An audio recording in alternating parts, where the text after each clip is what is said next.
اعوذ باللہ من الشیطان الرجیم بسم اللہ الرحمن الرحیم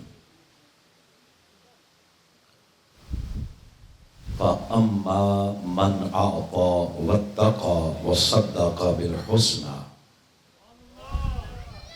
فَسَنُيَسِّرُهُ لِلْيُسْرَى وَأَمَّا مَنْ بَخِلَ وَاسْتَغْنَى وَكَذَّبَ بِالْحُسْنَى فَسَنُيَسِّرُهُ لِلْعُسْرَى صدق اللہ مولانا العظیم۔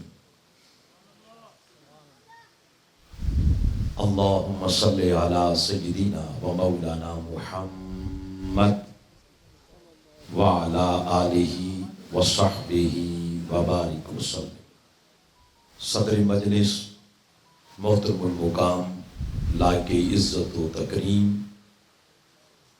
پیرزادہ محمد وقاص الامین صاحب دامت برکاتکم العالیہ، آستانہ عالیہ قادریہ مانکی شریف،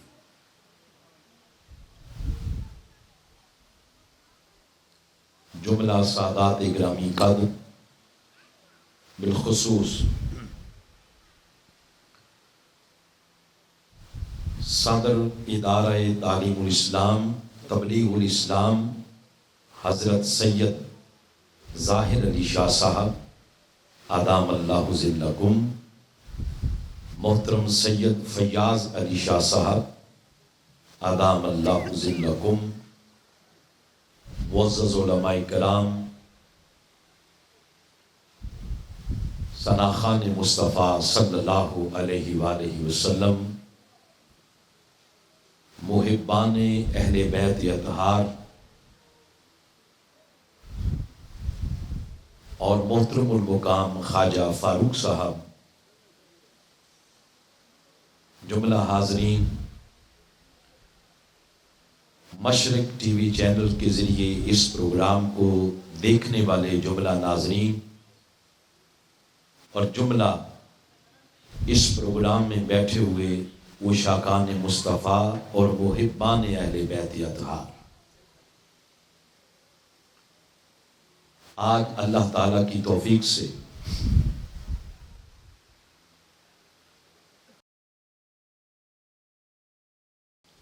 اس مبارک مہینے کی مناسبت سے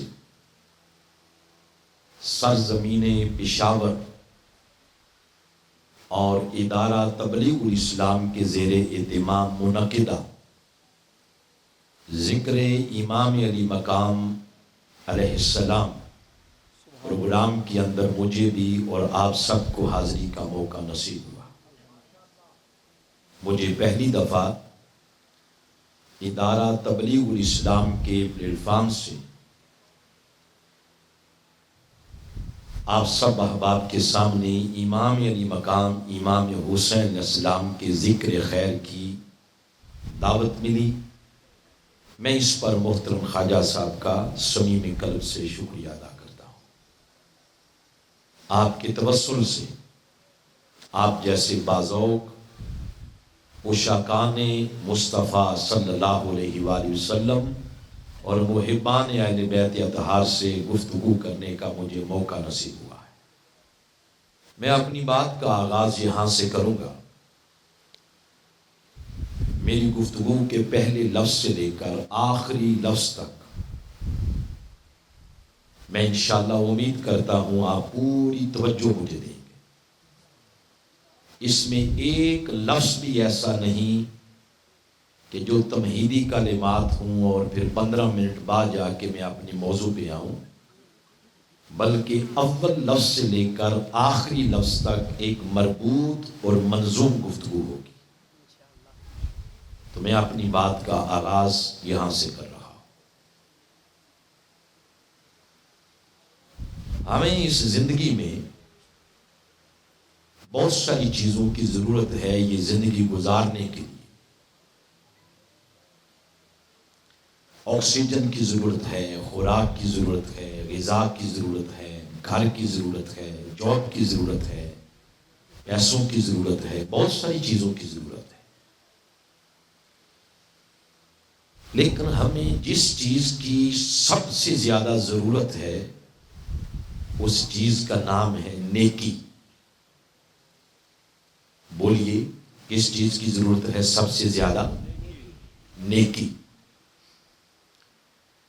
یہ بات ہو سکتا ہے کہ ہمیں اس وقت اس طرح سمجھ نہ آ رہی ہو جس طرح ہمیں یہ یوم حشر کو سمجھ آئے گی،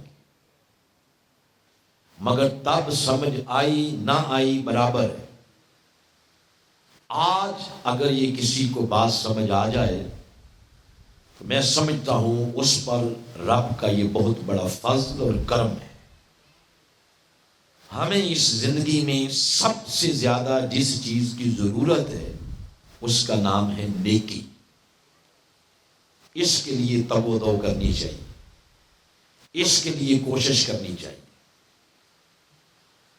نبی مکرم صلی اللہ علیہ وآلہ وسلم کی حدیث مبارکہ ہے، آپ نے ارشاد فرمایا جس شخص کی عمر 40 سال ہو گئی اور 40 سالوں میں اس کی نیکیاں اس کے گناہوں پہ غالب نہ آئیں، یعنی اس کی نیکیاں کم ہیں اور گناہ زیادہ ہیں، تو آپ نے اسلام نے فرمایا وہ بندہ اس بات کو نوٹ کر لے، کوئی چیز اس کو دوزخ میں داخل ہونے سے بچا نہیں سکتی. اور تصویر کا دوسرا رخ بھی آقا علیہ الصلوۃ والسلام نے بیان فرما دیا.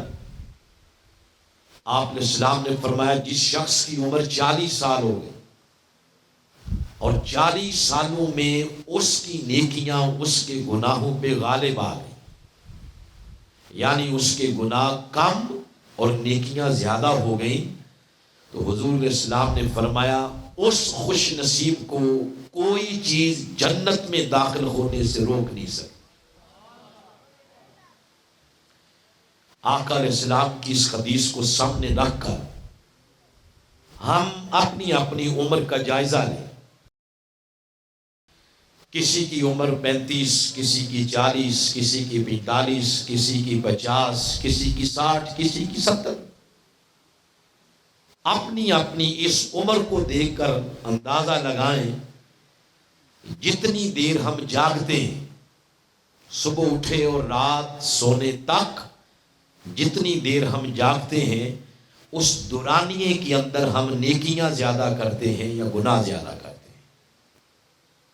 نتیجہ سفید دن کی روشنی کی طرح نکھر کے ہمارے سامنے آ جائے گا. یقیناً ہمارے گناہ زیادہ ہیں اور نیکیاں کم ہیں. اگلی بات، ہماری نیکیاں کم کیوں، گناہ کا تناسب کیوں ہماری زندگی میں زیادہ ہے؟ اس سوال کا جواب یہ ہے کہ ہمارے لیے نیکی مشکل ہے، گناہ آسان. نیکی کرنا ہمارے لیے بہت ٹف کام. مثال کے طور پر یہاں سے ادھر بھی شروع ہو جائیں اور ادھر سے یہ جتنے احباب بیٹھے ہیں کو گل لیں، 250 300 سے زیادہ لوگ نہیں ہوں گے. اس کے لیے کتنی تشہیر کی گئی، پبلسٹی کی گئی، electronic media, print media, social media, WhatsApp, Facebook, دیگر ٹویٹر وغیرہ، اعلانات، اور جو فزیکلی دعوت کی دی گئی وہ الگ ہے. اس کے نتیجے میں 300-350 بندہ اکٹھا ہوا. میں حوصلہ شکنی نہیں کر رہا، صرف ایک کانسیپٹ کلیئر کروا رہا ہوں.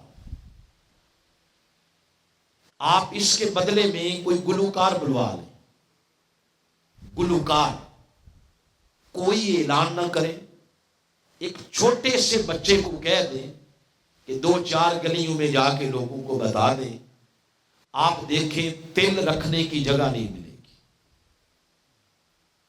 اس کا مطلب یہ ہے کہ نیکی کرنا ہمارے لیے مشکل ہے، گناہ بڑا آسان ہے.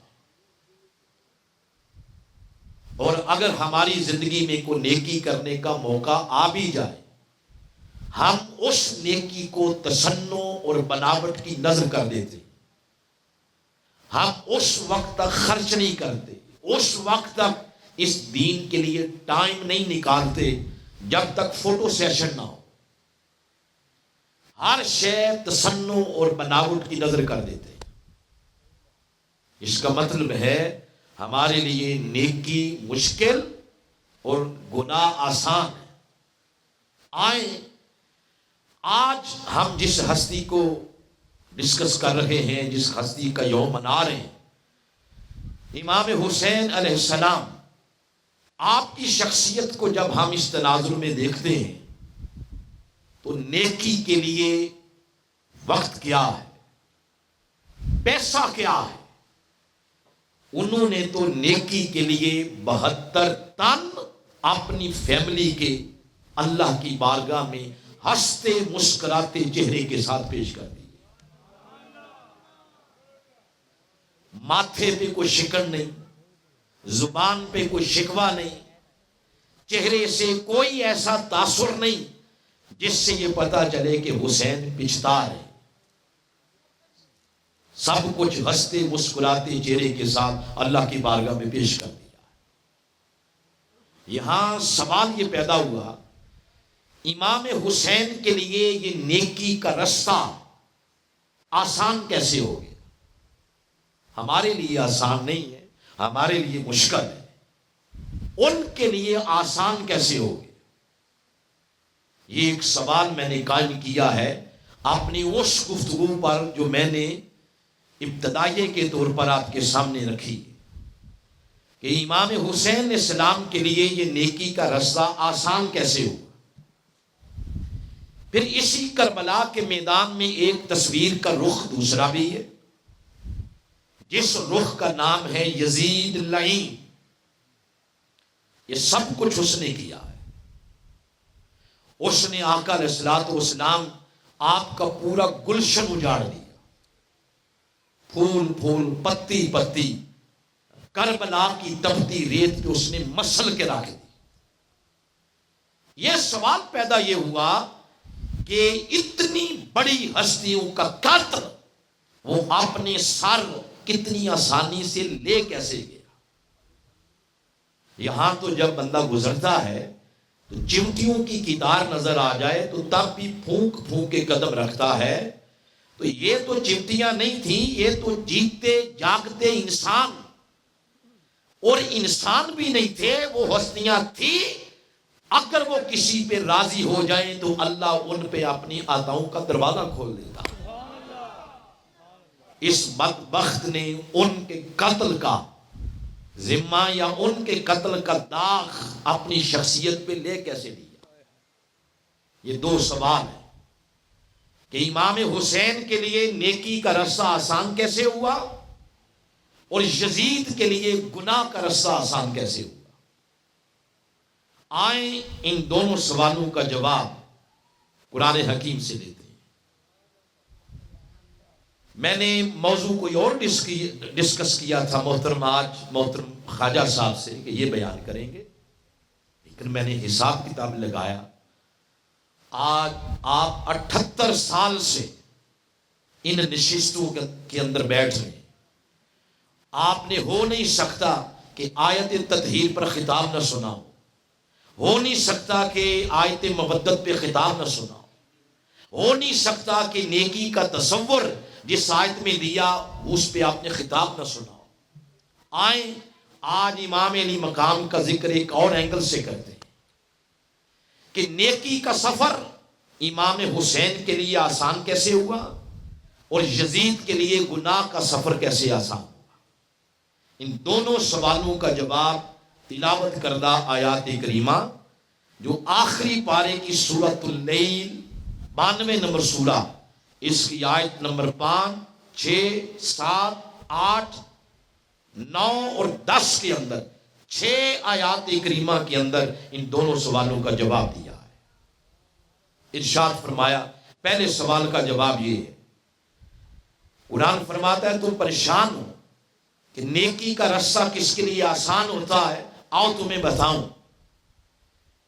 جس شخص کی سیرت اور کردار میں 3 چیزیں جمع ہو جائیں، نمبر 1 فَأَمَّا مَنْ أَعْطَى، جس نے اللہ کے راستے میں دینا سیکھ لیا، جس کا ہاتھ نیچے والا نہیں بلکہ اوپر والا ہو گیا، جس نے صدقوں کی راہ کو اپنا لیا، یعنی جس نے دینا سیکھ لیا، نمبر 1۔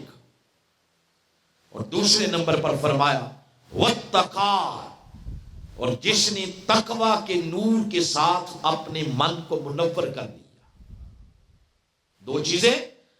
اور تیسرے نمبر پہ فرمایا وَصَدَّقَ بِالْحُسْنَى، اور جس نے حق کی تصدیق کی، فرمایا 3 چیزیں جس کی سیرت میں جمع ہو جائے فَسَنُيَسِّرُهُ لِلْيُسْرَى، اس خوش نصیب کے لیے ہم نیکی کا راستہ آسان کر دیتے ہیں۔ یہ پہلے سوال کا جواب آ گیا۔ اب دوسرے سوال کا جواب بھی سنیں۔ فرمایا جس بدبخت میں 3 بری چیزیں جمع ہو جائیں، 3 بری خصلتیں، 3 بری عادات جس کی سیرت اور کردار میں جمع ہو جائیں، کون کون سی؟ نمبر 1 وَأَمَّا مَنْ بَخِلَ، جس نے بخل کیا، وَاسْتَغْنَى، اور مخلوق خدا سے بے پرواہ ہو گیا، مرتی ہے تو مرتی پھرے، ہمیں کیا لگے۔ تو یہ 2 چیزیں۔ اور تیسری چیز وَكَذَّبَ بِالْحُسْنَى، اور جس نے حق کی تکذیب کی۔ یہ 3 بری چیزیں جس کی عادات کا حصہ بن جائیں فَسَنُيَسِّرُهُ لِلْعُسْرَى، اس بدبخت کے لیے ہم گناہ اور جہنم کا راستہ آسان کر دیتے ہیں۔ یہ دونوں سوالوں کا جواب مل گیا کہ نیکی آسان کس کے لیے ہوتی ہے اور گناہ کا راستہ آسان کس کے لیے ہوتا ہے۔ کیا خیال ہے؟ آخر تک ہاتھ ہلا کے جواب دیں۔ کوئی بات کی سمجھ لگی ہے؟ جی ماشاءاللہ۔ تو یہ دونوں چیزوں کا جواب آ گیا کہ نیکی آسان کس کے لیے ہوتی ہے اور گناہ آسان کس کے لیے ہوتا ہے۔ آئیں، اگر نیکی اس کے لیے آسان ہوتی ہے جس کی سیرت اور کردار میں 3 چیزیں جمع ہو جائیں، سخاوت، تقوی اور حق بات کی تصدیق، ان تینوں چیزوں کا جائزہ لیتے ہیں کہ یہ امام حسین کی سیرت میں کہاں تک پائی جاتی تھی۔ ایک سخاوت، ایک تقوی، ایک حق بات کی تصدیق۔ سب سے پہلی چیز ہے سخاوت۔ وَأَمَّا مَنْ آتَى، جس نے اللہ کے راستے میں دینا سیکھ لیا۔ اس صفت کے تناظر میں امام حسین کی شخصیت کا جائزہ لیتے کہ آپ میں سخاوت کہاں تک پائی جاتی۔ تو یہ بات پھر میں یہاں سے شروع کروں گا۔ حاضرین، حسین کی ذات وہ ذات ہے جس کی پرورش ہی سخیوں کے گھرانے میں ہوئی ہے، جس کا گھرانہ ہی سخیوں کا گھرانہ تھا۔ جب کسی فیملی کا کوئی بیٹا بڑا کام کرتا ہے تو لوگ پوچھتے ہیں کہ یہ کس کا بیٹا ہے، تو بتانے والے کہتے ہیں اس کا باپ فلاں، اس کا دادا فلاں، اس کا نانا فلاں۔ تو سننے والا کہتا ہے کہ پھر بڑا کام کیوں نہ کرتا، آخر نواسا کس کا ہے، آخر بیٹا کس کا ہے۔ اگر حسین کی سخاوت کا آپ نے اندازہ لگانا ہو تو صرف یہ دیکھیں، حسین کے دادا کا نام سیدنا ابو طالب، حسین کے نانا وجہ تخلیق کائنات ہے، اور 7 ماہ 7 دن 7 سال امام حسین کو اپنے نانا جان کی صحبت میسر ہوئی۔ میرے آقا حسین کو جو بنانا چاہتے تھے، ان 8.25 سال کے اندر میرے آقا علیہ السلام نے حسین کو ویسا بنا دیا تھا۔ یعنی یہ جو ارشاد فرمایا الحسین منی، حسین مجھ سے ہے، یہ جو لفظ ہے منی، کسی آپ عالم دین سے پوچھ لیں اس کی شرح، اس کی توضیح، اس کی وضاحت، تو یہ جو فرمایا نا مجھ سے، اس منی کے لفظ کے ذریعے نسب بھی حسین میں ٹرانسفر ہو گیا۔ عصب بھی حسین میں ٹرانسفر ہو گیا، حضور کا اخلاق بھی ٹرانسفر ہو گیا، حضور کی تہذیب بھی ٹرانسفر ہوگی، حضور کا زہد، حضور کی ورع، حضور کا تقوی، سب کچھ مصطفیٰ نے اپنا سیرت اور اپنا کردار حسین کی ذات میں منی کے لفظ کے ذریعے ٹرانسفر کر دیا۔ حسین کی جب سخاوت کو دیکھتے ہیں، سب سے پہلے حسین کے نانا کی سخاوت کو دیکھیں۔ حسین کے نانا کی سخاوت کا یہ عالم ہے کہ قرآن پاک کی سورۃ الضحیٰ کی سیکنڈ لاسٹ آیت کریمہ میں اللہ نے ارشاد فرمایا، میرے محبوب کی سخاوت کا پوچھتے ہو، وَأَمَّا السَّائِلَ فَلَا تَنْهَرْ، میرے محبوب کوئی سائل آپ کے دروازے سے خالی نہ جائے۔ یہ جو لفظ ہے سائل، اس سائل پر الف لام ہے۔ ہماری زبان ہے پنجابی، اردو، پشتو، دیگر زبانیں، ان زبانوں میں کسی لفظ کے اوپر الف لام آئے نہ آئے کوئی فرق نہیں پڑتا، اس کے اوپر الف لام ہے۔ الف لام استغراق کی، احدی، جنس، بڑی قسمیں ہیں اس کی۔ پھر سائل کے ساتھ کسی شے کی تخصیص بھی نہیں کہ میرے محبوب سے یہ مانگو یہ نہیں مانگنا، یہ مانگو یہ نہیں مانگنا۔ مطلب یہ ہے کسی نے مصطفیٰ سے صحت مانگی، آقا نے وہ دے دی۔ کسی نے میرے آقا سے اولاد مانگی، آقا نے وہ دے دی۔ کسی نے آقا سے دنیا مانگی، وہ دے دی۔ کسی نے کشور کشائی مانگی، وہ دے دی۔ کسی نے تاجوری مانگی، وہ دے دی۔ حتیٰ کہ اگر کسی نے حضور سے مانگی جنت، تو جنت کا سرٹیفکیٹ بھی آمنہ کے لال کے دست اختر سے تقسیم کیا جا رہا۔ زمانہ گزر گیا، ایک وقت آیا کہ اس علاقے میں بارش کوئی نہ ہوئی، قحط سالی نے ہر شے کو اپنی لپیٹ میں لے لیا۔ مائی جنگل چھوڑ کے مدینہ آ گئی بھیک مانگنے کے لیے۔ کیوں؟ اس لیے کہ سارا جہان ہی مدینہ کی بھیک پر پلتا ہے۔ رات اس نے مشکل سے بسر کی، صبح اس نے جب مانگنے کا آغاز کیا تو اے معزز سامعین، اس کی قسمت کا ستارہ یوں اوج ثریا پر گیا کہ پہلا در، پہلا گھر جس سے اس نے مانگنے کا آغاز کیا، پہلا دروازہ ہی سیدہ کائنات فاطمہ الزہرا کا دروازہ۔ جب دروازے پہ دستک دی تو امام حسین خود باہر نکلے، تکتے ہی پہچان گئے یہ کون ہے۔ مائی نہ پہچان سکی، آپ نے تعارف نہیں کروایا کہ کہیں شرمندہ نہ ہو جائے۔ اس کو اندر لے گئے، جا کے کھانا کھلانے کے بعد جب اپنا تعارف کروایا تو مائی کی جان میں جان آئی کہ شکر ہے میں تو اپنے گھر میں ہی آ گئی۔ فرمایا آپ بتائیں آپ کیوں آئیں؟ مائی نے کہا میں اس لیے آئی ہوں کہ سالی ہے اور کچھ بھی کھانے پینے کے لیے نہیں۔ تو آپ نے فرمایا فکر نہ کریں، آپ کی پوری مدد کی جائے گی۔ آپ نے گھر والوں سے پوچھا کہ بتائیں اندر پیسے کتنے؟ اندر سے جواب ملا 500 درہم۔ فرمایا سارے اس مائی کو دے۔ باہر چراگاہ میں پتا کیا کہ حسین کے نام کی بکریاں کتنی ہیں، پتا چلا 1000۔ فرمایا ایک بھی نہیں رکھنی، ساری مائی کو کھول کے دے دی جائیں۔ مائی جب جانے لگی تو فرمایا ابھی جانا نہیں، اگلا دروازہ بڑے بھائی حسن کا بھی ہے۔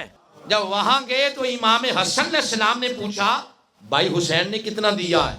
جی 500 درہم، 1000 بکری۔ فرمایا اتنا میری طرف سے بھی دے دیا جائے۔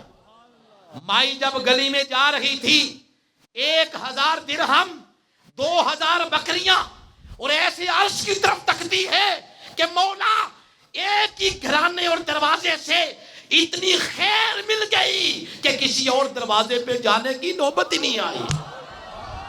پھر جب پلٹ کے اپنے گاؤں گئی تو جب گاؤں والوں نے، آبادی والوں نے پوچھا یہ کہاں سے لے کے آئی ہو، تو کہنے لگی وہ مدینے والی سرکار نہیں تم نے سنے، ان کی سخاوت کا کیا کہنا ہے، مگر میں آج ان کی نہیں ان کے بچوں کی سخاوت دے کے آ رہے ہیں۔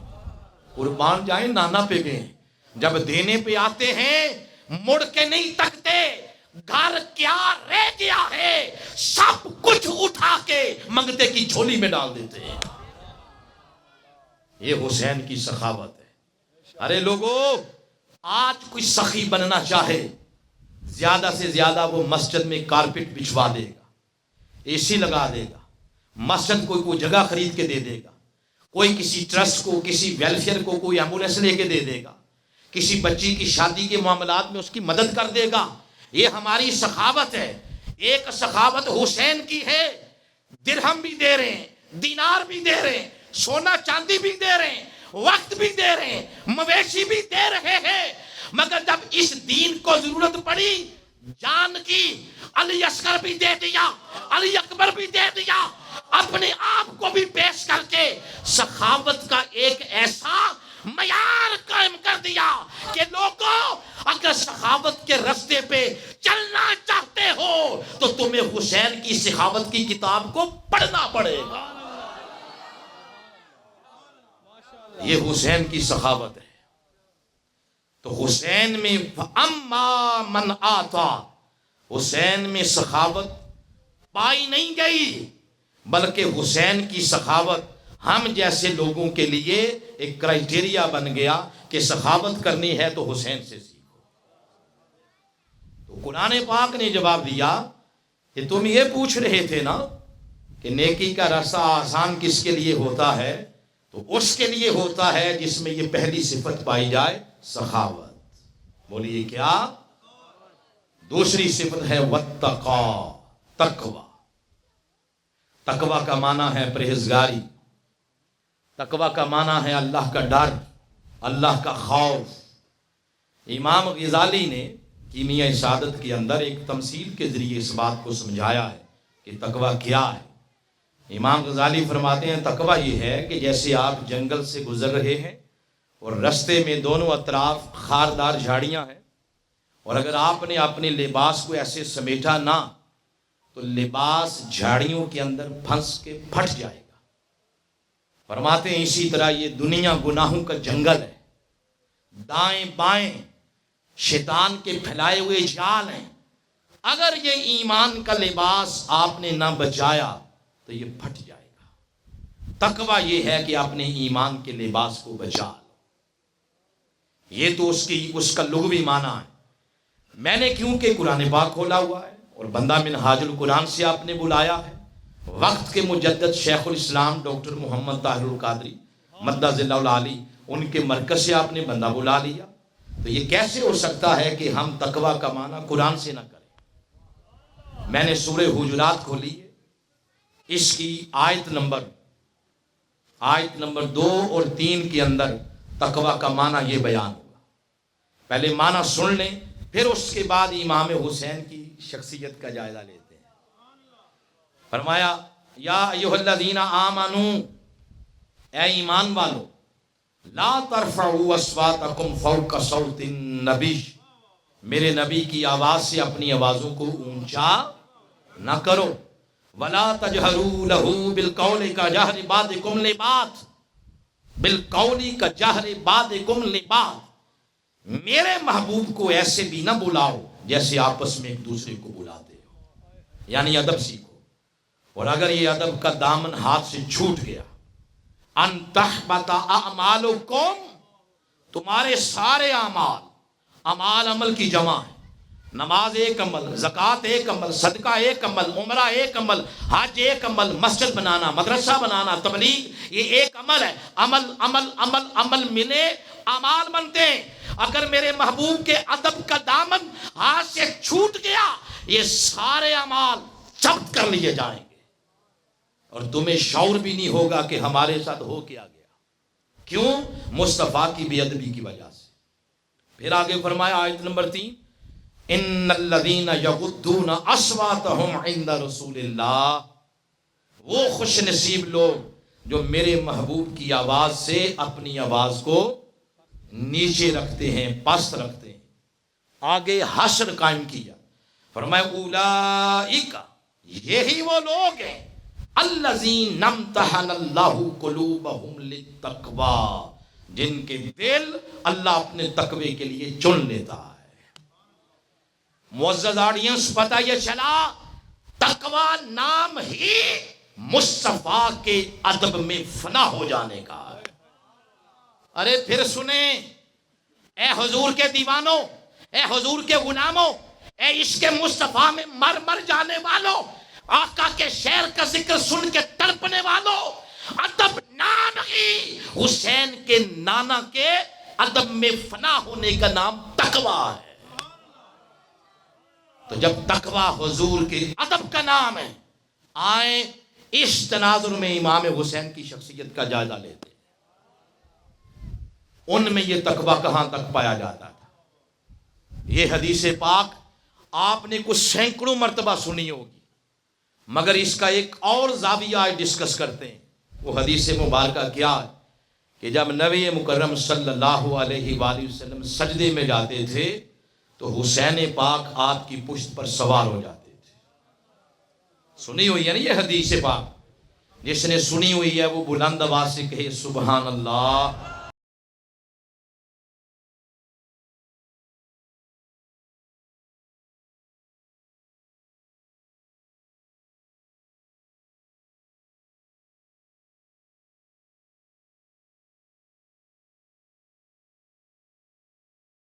جبریل نے آ کے بتایا حضور کو کہ حضور آج منشا خدا بندی یہی ہے، سر نہیں اٹھانا جب تک شہزادہ نیچے نہ اترے۔ وہ جو پیچھے صف در صف صحابہ اکرام کھڑے تھے، ان کے کان منتظر تھے کہ میرے آقا کب فرمائیں اللہ اکبر اور ہم سجدے سے سر اٹھا لیں۔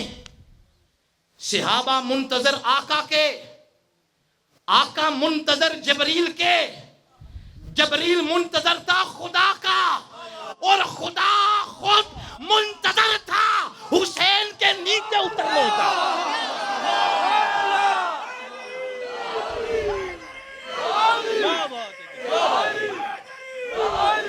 حسین خود منتظر، اللہ خود منتظر تھا کہ کب فاطمہ کا شہزادہ حسین نیچے اترتا۔ یہ بات جو میں نے بات کہی ہے یہ ہائی ڈوز ہے۔ ہائی ڈوز کمزور معدے والے کو ہضم، اس کے لیے ساتھ اینٹی بائیوٹک دیتے ہیں۔ اینٹی بائیوٹک لے لیتے ہیں سیالکوٹ سے، کلندر لاہوری سے۔ انہوں نے کہا خودی کو کر بلند اتنا، ہر تقدیر سے پہلے خدا بندے سے خود پوچھے بتا تیری رضا کیا ہے۔ اس سے پتا چلا کہ کچھ بندے ایسے ہوتے ہیں جن کے اٹھنے بیٹھنے کا رب خود منتظر ہے۔ اے حسین تیری ذات وہ ذات ہے جس کے اٹھنے بیٹھنے کا رب خود منتظر ہے۔ جس کے اٹھنے بیٹھنے کا رب خود منتظر ہو، اس حسین کے تقوی کا عالم کیا ہو۔ اور میں نے احادیث مبارکہ کے اندر پڑھا کہ تقوی کی ایک اور جہت یہ ہے، تقوی کی ایک اور جہت یہ ہے، اہل اللہ نے، اہل طریقت نے اس بات کو لکھا ہے۔ اور مجھے جب بتایا محترم خواجہ صاحب نے، ہمارے اس علاقہ میں اہل طریقت، اہل روحانیت یہ کثرت سے پائے جاتے ہیں، چھپے ہوئے لوگ ہیں، میں انہی گدڑی پوش لوگوں کی نظر یہ بات کرنا چاہتا ہوں۔ تقوی کی ایک اور اعلیٰ منزل یہ بیان کی کہ آقا علیہ السلام نے فرمایا دل میں کسی کے بارے میں ذرہ برابر بھی میل نہ رہے، یہ ہے تقوی۔ بولے یہ کیا ہے؟ تقوی۔ اگر یہ تقوی ہے، اس کے تناظر میں حسین کی شخصیت کو دیکھتے ہیں۔ آپ کے بھائی جان محمد اکبر ابن حنفیہ، آپ اور امام حسین علیہ السلام ایک مجلس میں بیٹھے ہوئے تھے، کوئی بات ہوئی تو امام حسین علیہ السلام اٹھ کے چلے گئے۔ بعد میں جو لوگ بیٹھے تھے انہوں نے کوئی نازیبا جملے بولے اور کہا کہ حسین ناراض ہو کے چلے گئے۔ تو محمد ابن حنفیہ نے فرمایا نہیں، حسین نہیں ناراض ہو سکتا۔ کہنے لگے نہیں، ان کا انداز بتا رہا تھا ناراض ہو گئے۔ فرمایا نہیں ناراض ہو سکتا۔ کہتے ہیں نہیں ناراض ہو گئے۔ فرمایا چلو میں تو مطمئن ہوں، تمہیں اگر مطمئن کرنا چاہوں تو کیا خیال ہے ابھی اسی وقت حسین کو اس مجلس میں بلا لوں؟ کہا بلا لے۔ کہا ٹھیک ہے، پھر میں بلانے لگا ہوں۔ ایک چٹ لکھ کے بھیجی اور اس کے اوپر پتہ کیا لکھا؟ سناؤں؟ یہ بات اگر سمجھ آ گئی تو کل والی مجلس تک آپ کا ذوق ختم نہیں ہوگا۔ یہ بات یہ لکھی، کہنے لگے اے میری برادری معظم، اے میرے بھائی جان، آپ کے اور میرے والد ایک ہیں، یعنی مولا کائنات علی المرتضیٰ کرم اللہ وجہہ الکریم، میرے اور آپ کے والد ایک ہیں۔ اس مناسبت سے نہ مجھے آپ پر نہ آپ کو مجھ پر کوئی فضیلت نہیں، ہم دونوں برابر ہیں، لیکن آپ کی جو امی جان ہے وہ امام الانبیاء کی شہزادی ہیں، اور جو میری ماں ہے، میری ماں کے پاس کروڑوں اربوں خربوں شانیں آ جائیں تو میری ماں کی ساری شانیں مل کے بھی تیری ماں کا مقابلہ نہیں کر سکتی۔ اس مناسبت سے حسین تو مجھ سے بڑا ہے، تجھے مجھ پر فضیلت ہے۔ ساتھ ہی نانا جان کی یہ حدیث لکھی کہ نانا جان نے نہیں فرمایا تھا کہ دو اگر مسلمان ناراض ہوں، ان میں سے جو پہلے راضی ہوگا اللہ اس کو پہلے جنت میں داخل کرے گا۔ یہ بات لکھ کے بھیجی۔ روایات میں آتا ہے جب امام حسین نے یہ بات پڑھی اور پڑھ کے مسکرائے اور محظوظ ہوئے، یعنی زبان حال سے کہہ رہے تھے ابن حنفیہ بات کرنے کا ڈھنگ تجھے آتا ہے۔ بس یہ بات پڑھی، اٹھ کے فوراً مجلس میں گئے اور باہیں کھول کے ابن حنفیہ کو اپنے سینے کے ساتھ لگا دیا۔ یہ تقویٰ کی معراج ہے۔ اگر یہ تقویٰ کی معراج ہے، آج کتنے لوگ ایسے جو ذکر حسین سننے کے بعد اپنی ناراضگیوں کو ختم کر رہے ہیں۔ ذکر حسین بھی سنے اور برادریوں کے اندر اسی طرح پھڈے بازیاں، ذکر حسین بھی سنے تو بھائی بھائی سے ناراض، ذکر حسین بھی سنے تو پڑوسی پڑوسی سے ناراض۔ اگر ذکر حسین سنا ہے، اس پہ عمل کرنا چاہتے ہیں، اس سے کوئی فیض اور خیرات لینا چاہتے ہیں، تو آج اس مجلس میں بیٹھ کے تہیہ کریں کہ ہم نے اٹھنے سے پہلے اپنی ناراضگیوں کے بت کو توڑ دیا ہے۔ یہ تقویٰ ہے۔ اگر امام حسین ان کی ذات کے اندر یہ صفت تقویٰ پائی گئی تو امام حسین ان کے اندر صرف تقویٰ پایا ہی نہیں کیا، امام حسین قیامت تک جو بندہ تقوی کے رستے پہ چلنا چاہتا ہے اسے حسین کے قدموں کی دھول کو اپنی آنکھوں کا سرما بنانا پڑے گا۔ قرآن پاک نے یہ جو ارشاد فرمایا، دو صفات ضروری ہیں اس بندے کے لیے جو جس کے لیے اللہ پاک نیکی کا رستہ آسان کرتا ہے، تو ان میں سے دوسری چیز تھی تقویٰ۔ بولیں کیا ہے؟ تقویٰ۔ میں نے کوئی ایک بات بھی قصے کہانیاں لیلا مجنو کی کتابیں آپ کو نہیں سنائی، میں نے بات قرآن سے کی ہے۔ بولیں کس سے؟ قرآن سے۔ اگر ان کا ذکر سن کے کسی کو ہضم نہ ہو اور کہے کہ ان کا ذکر ایک خاص طبقہ ہی کرتا ہے، تو پھر قرآن کو اٹھائیں انہی کو دے دیں، یہ پھر آپ کا کوئی نہیں رہا۔ تو کوئی کہے ٹھیک ہے ہم حدیث سے گزارا کر لیں گے، تو اگر حدیث سے گزارا کر لیں گے تو آقا فرماتے ہوئے نظر آ رہے ہیں جس نے حسین سے محبت کی اس نے مجھ سے محبت کی، جس نے حسین سے پیار کیا اس نے مجھ سے پیار کیا۔ ان احادیث کو کہاں رکھیں گے؟ کوئی کہے کہ ٹھیک ہے یہ نہیں تو ہم صحابہ کرام سے گزارا چلا لیں گے، تو سیدنا صدیق اکبر رضی اللہ تعالی عنہ مولا کائنات کے چہرے کو ٹک ٹکی لگا کے تک رہے ہیں، اور آپ کی لخت جگر پوچھتی ہیں ابا جان میں جب آپ کو دیکھتی ہوں آپ ان کو دیکھتے رہتے ہیں۔ فرمایا میں نے آقا سے خود سنا تھا علی کے چہرے کو دیکھنا عبادت ہے۔ وہ یہ جو عمل ہم کر رہے ہیں نا، ہم لڑائیاں فتوے فرقہ واریت، یہ کوئی آج صحابہ کرام ہمیں دیکھ لیتے تو ہمیں جوتے مارتے کہ ہم کیا تھے تم کیا کر رہے ہو۔ ارے قرآن یہ کہہ رہا ہے، حدیث پاک یہ کہہ رہی ہیں، صحابہ کرام یہ کہہ رہے ہیں، اور رہ گئے فقہا، امام اعظم سب سے بڑے امام، کوئی حنبلی ہو شافعی ہو مالکی ہو، ہر ایک کے سر پہ امام اعظم کے علم کا سائبان تنا رہے گا۔ امام اعظم ان کو جیل میں ڈالا گیا اور سزا ہی اس وجہ سے دی گئی کہ مصطفیٰ کی آل کے ہر وقت گن گاتے رہتے ہیں۔ امام احمد بن حنبل آپ کو کوڑے لگے ان شہزادوں کی محبت کی وجہ سے۔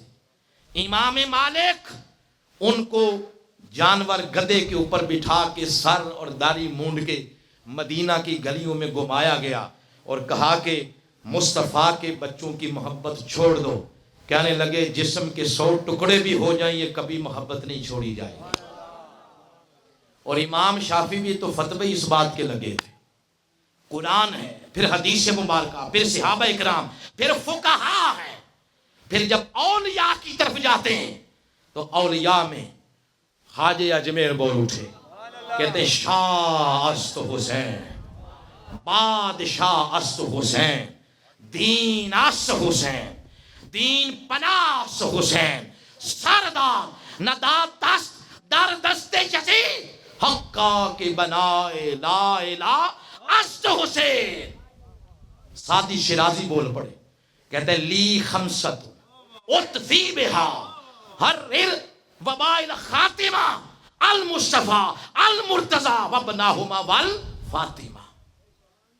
پھر خواجہ اجمیر دوبارہ بولے محمد کو لاست و علی بوئے کال۔ پھر حضرت پیر مہر علی شاہ بول پڑے، وہ کہتے ہیں حب نبی ہے مہر علی، مہر علی ہے حب نبی، جسموں کا جسمی لحموں کا لحمی فرق نہیں ما بین پیا۔ اعلیٰ حضرت بول پڑے تیری نسل پاک میں ہے بچہ بچہ نور کا، تو ہے عین نور، تیرا سب گھرانہ نور کا۔ ادھر سے میرے شہر کا رومی بول پڑا آل نبی آل نبی اولاد علی دا میں منگتا۔ یہ حضرت میاں محمد بخش عارف کھڑی یہ ان کی بولی ہے۔ پتہ یہ چلا ولایت لے یا فقہا کو لیں یا صحابہ کو لیں، اس وقت تک ولایت نہیں ملتی جب تک در فاطمہ کے ٹکڑے نہ چبائے جائیں، اور اگر ولی ہو اور ان کا انکار کر جائے اسی وقت ولایت کو سلب کر لیا جاتا ہے۔ اس لیے میں نے کہا کہ یہ میں آپ کو قرآن سنا رہا تو ان میں سخاوت بھی پائی گئی اور ان کے اندر تقوی بھی پایا گیا، اور آخری اور تیسری شے جس کو قرآن حکیم نے یوں بیان کیا، فرمایا وَصَدَّقَ بِالْحُسْنَى، حق کی تصدیق۔ بولیں کس کی؟ حق کی تصدیق۔ آج ہر کوئی شخص کہتا ہے کہ حق وہی ہے جو میں کہتا ہوں، جو میرا فرقہ کہتا ہے، ہر بندہ یہی کہہ رہا ہے۔ مجھے ان سب کو چھوڑ دیں، قرآن پاک سے پوچھتے ہیں قرآن تو بتا حق کیا ہے؟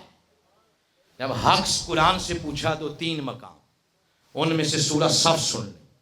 قرآن حکیم نے فرمایا حق یہ ہے وَالَّذِي أَرْسَلَ رَسُولَهُ بِالْهُدَى وَدِينِ الْحَقِّ، فرمایا حق وہی ہے جو میرا محبوب لے کے آیا ہے، اس کی تصدیق کرنا۔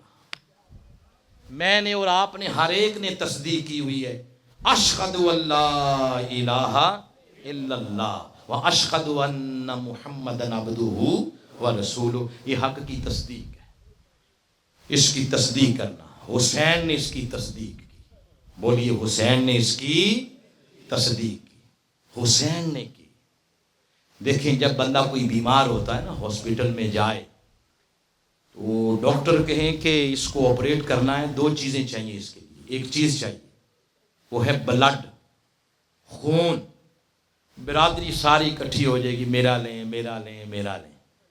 ڈاکٹر کہتے ہیں ہر جنے کھڑے کا نہیں ہمیں چاہیے، ہمیں اس کا چاہیے جس کا نمبر اس کے ساتھ میچ کرتا ہے، اور جس کا خون بھی اچھا ہو، صحت مند ہو اور نمبر میچ کرتا ہو، اس کا خون چاہیے۔ باقی ہمیں ہجوم کا نہیں چاہیے، ہمیں اس کا چاہیے جس کا نمبر میچ کرتا ہے۔ تھے تو بڑے لیکن دین کے ساتھ نمبر میچ حسین کا ہی کرتا تھا، حسین کا نمبر میچ کرتا تھا۔ تو اب حسین نے دین کی تصدیق کی۔ تصدیق کی ضرورت اس وقت پڑتی ہے جب کوئی اس کی تکذیب کرے، اور تکذیب کی تھی یزید لعین نے، اپنے عمل کے ذریعے، اپنے کردار کے ذریعے اس بدبخت نے کیا کی تھی؟ اس دین کی تکذیب کی تھی۔ اس کو وہ تکذیب کیسے کی؟ وہ امام حسین علیہ السلام آپ کی زبان مقدس سے نکلا ہوا ایک جملہ، اس سے پتہ چلتا ہے کہ یزید نے کس طرح دین کی تکذیب کی۔ ایک تو اس بدبخت کی نامینیشن ہی غلط تھی۔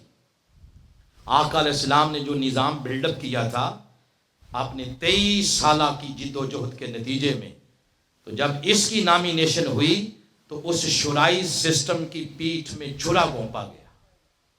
خلافت راشدہ نے جس کی حفاظت کی، اس سسٹم کی پیٹھ میں چھرا گھونپا گیا، تو نامینیشن ہی غلط تھی۔ پھر جب نامینیشن ہوگی تو اس کا اپنا کردار تھا ظلم کرنا، جبر کرنا، عزتیں اٹھا لینا، اس کے محرم نا محرم اس کے آگے کوئی حیثیت نہیں رکھتے تھے۔ تو تکذیب کی اس نے اپنے عمل کے ذریعے، اور مدینہ پاک کے گورنر کو یہ لکھ کر بھیجا کہ حسین سے بولو مجمع میں کھڑے ہو کے مجھے لیڈر مانے اور میری بیعت کرے، میرا اقرار کرے میری امارت کا، اور اگر نہ مانے فمن لم یبایت الی براسہ مع جواب الکتاب ھذا، تو حسین کا سر قلم کر کے جوابی خط کے ساتھ، خط بھی اور حسین کا سر دونوں میرے پاس بھیجو۔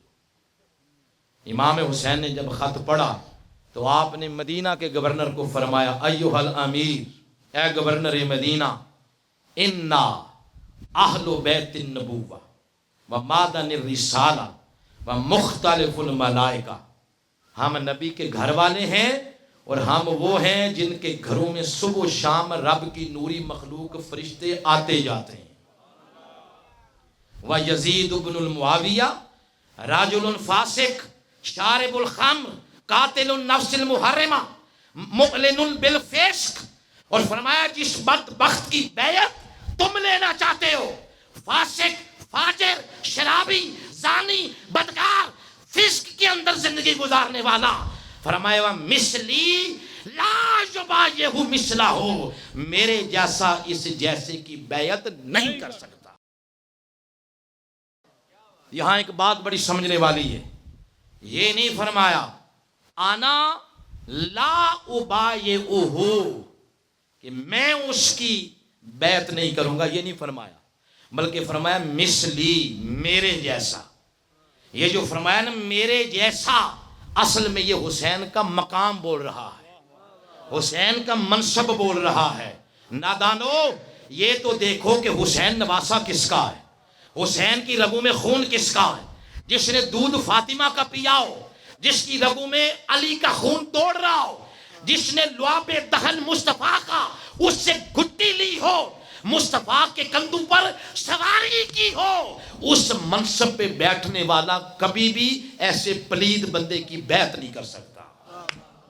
یہ حسین نے تصدیق کر دی، اور اگر کمپرومائز کرتے، جھک جاتے، ڈر جاتے، آج 1450 سال بعد ہمیں پتہ ہی نہ چلتا حق کیا ہے، غلط کیا ہے، سچ کیا ہے، جھوٹ کیا ہے۔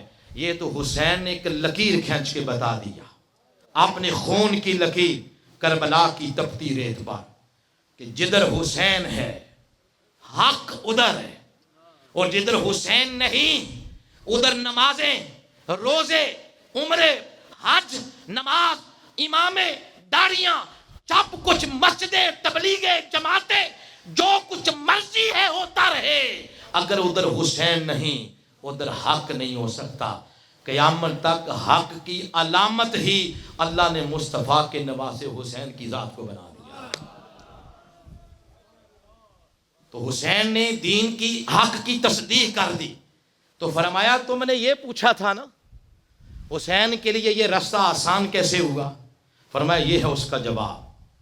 قرآن کہتا ہے میں نے ایک پورا پیکج دے دیا ہے، ایک پورا پیکج لانچ کیا ہے کہ جس کے کردار میں 3 چیزیں جمع ہو جائیں۔ ایک سخاوت، نمبر 2 تقوی، نمبر 3 حق بات کی تصدیق کرنا۔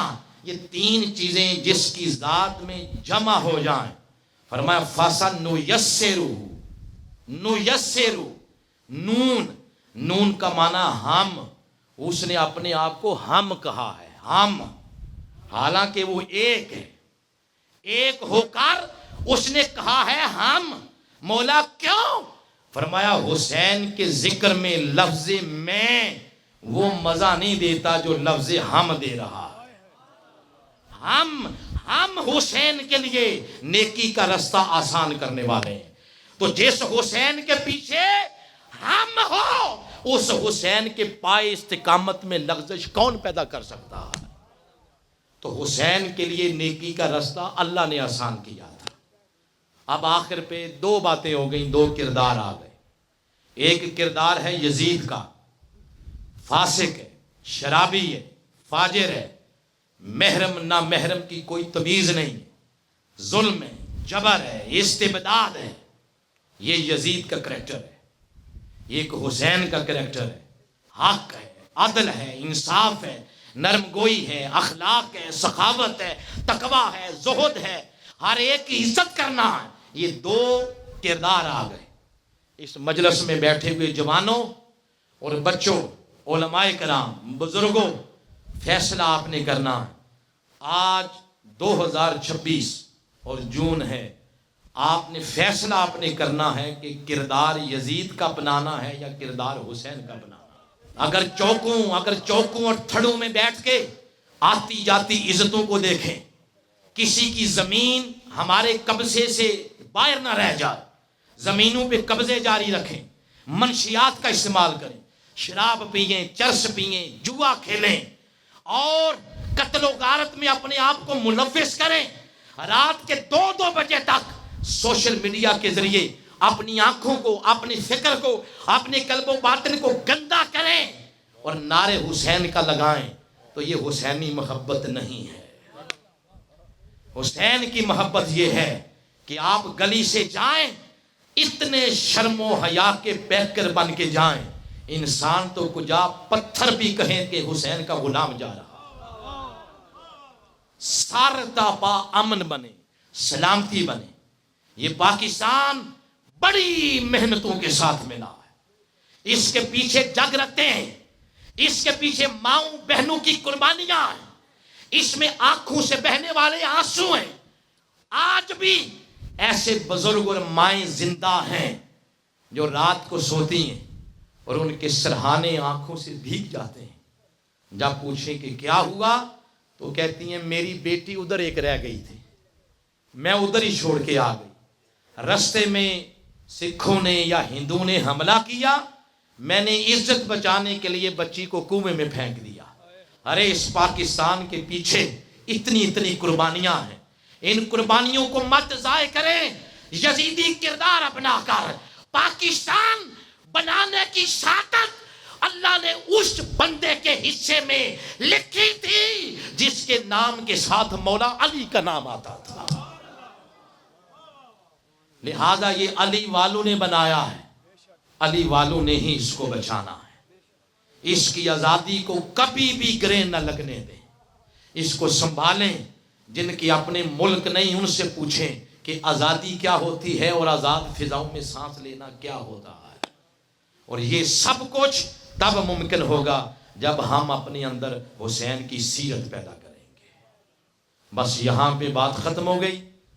اللہ تعالیٰ کی بارگاہ میں دعا ہے. آج یہ ٹھاٹھے مارتا مجمع جس کے اندر امام علی مقام کی سیرت پاک کو میں نے قرآن حکیم کی روشنی میں بیان کیا ہے، اس کے اندر سیکورٹی اداروں کے جتنے احباب بیٹھے ہیں جنہوں نے اتنی سیکورٹی دی ہے کہ دل خوش ہو گیا ہے، ان کو سیلیوٹ ہے. ان اداروں کے سربراہان کو سیلیوٹ ہے.